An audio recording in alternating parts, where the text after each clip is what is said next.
Chaves. Todo mundo conhece, né? O menino do barril, o sanduíche de presunto, as frases que marcaram gerações. A gente acha que sabe tudo sobre ele. Mas, e se a gente estivesse olhando para o personagem mais querido da TV de um jeito completamente errado?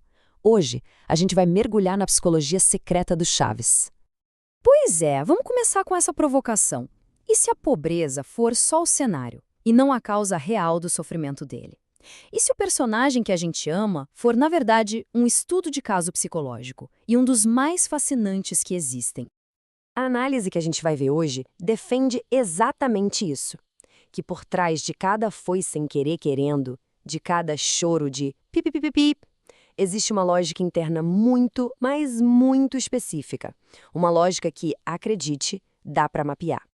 E para entender essa lógica, a fonte que a gente está usando se baseia num modelo chamado Teoria das 12 Camadas da Personalidade. Calma, não é para botar um rótulo em ninguém. Pensa nisso mais como um mapa do desenvolvimento humano. Uma jornada. E cada pessoa está em algum ponto desse caminho. E o conceito-chave aqui é esse, centro de gravidade. Não se trata de quem a pessoa é para sempre, mas de onde está o foco da vida dela agora. É a questão fundamental que organiza todo o resto. E como é que a gente acha esse centro de gravidade? Segundo essa teoria, a pergunta-chave é essa aqui: onde dói? O tipo de sofrimento principal de uma pessoa revela a camada em que ela está. É o que mostra para onde toda a energia psíquica dela está indo. Então, vamos começar eliminando. A dor do Chaves não é puramente da camada 1, do instinto. A fome dele é sempre sobre uma relação. Ele pede, ele interage. Ele também não está na camada 2, do puro impulso, porque ele entende as regras da vila. E o mais importante, ele não está preso na camada 3, do aprendizado. Ele não surta porque tirou nota baixa. Ele desmorona quando se sente rejeitado, abandonado. A dor dele é outra. E agora é que a coisa fica boa. A gente vai começar a conectar os comportamentos mais clássicos do Chaves com essa estrutura. As pistas estão todas lá, na nossa frente, em cada episódio. O ponto de partida de toda a análise é que o Chaves, claro que inconscientemente, desenvolveu uma estratégia de sobrevivência poderosíssima. Usar a própria fragilidade como uma espécie de escudo social. A estratégia do coitadinho. Pensa bem nessa frase. É o mantra dele. A análise aqui é genial. Ele nunca diz eu errei ou eu fui impaciente. A responsabilidade é sempre de um ninguém abstrato. Ele se coloca como uma vítima passiva da falta de paciência do mundo. A falha é sempre externa.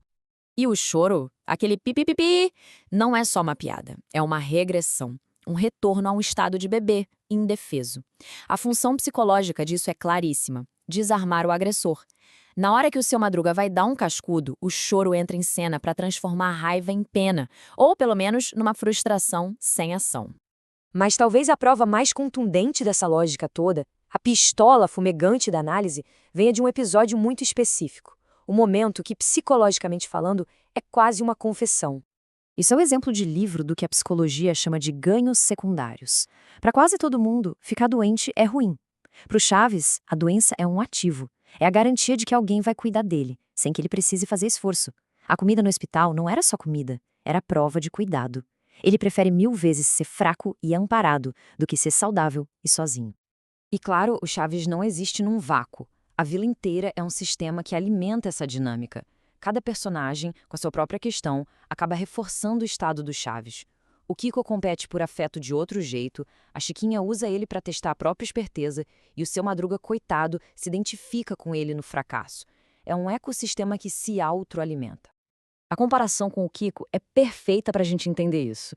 Quando o Kiko se sente ameaçado, ele recorre a uma autoridade. Vou contar para minha mãe. Já o Chaves, ele lamenta sua condição de órfão universal. Ninguém tem paciência comigo. Um busca proteção, o outro lamenta a total falta dela. São duas faces da mesma moeda. E o barril? O barril não é uma casa, gente. É um símbolo. É o lugar para onde ele corre quando o mundo fica complicado demais. É um movimento literal de se encolher, de se esconder da realidade. É quase como uma volta ao útero para fugir dos conflitos. E essa frase, que talvez seja a mais genial de todas: foi sem querer, querendo.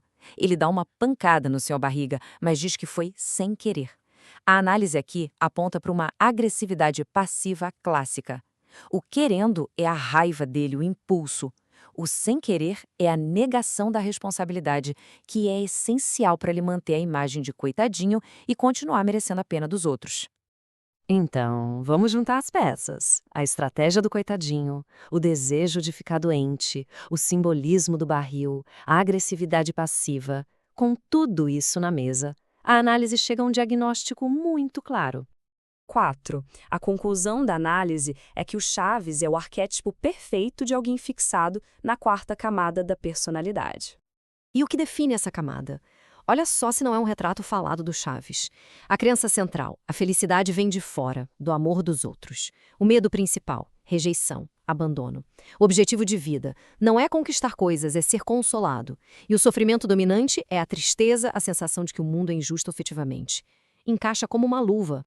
E o pulo do gato é entender por que ele não vai para a camada 5, a camada do ego, da vontade de conquistar. Alguém na camada 5 quer provar o próprio valor. O Chaves nunca quer ser o melhor, o líder, o mais forte. Ele não quer vencer, ele quer pertencer. Porque conquistar o mundo poderia significar ficar sozinho, e esse é um risco que a mente dele não consegue correr. Tá, mas e daí? Por que fazer uma análise tão profunda de um personagem de comédia?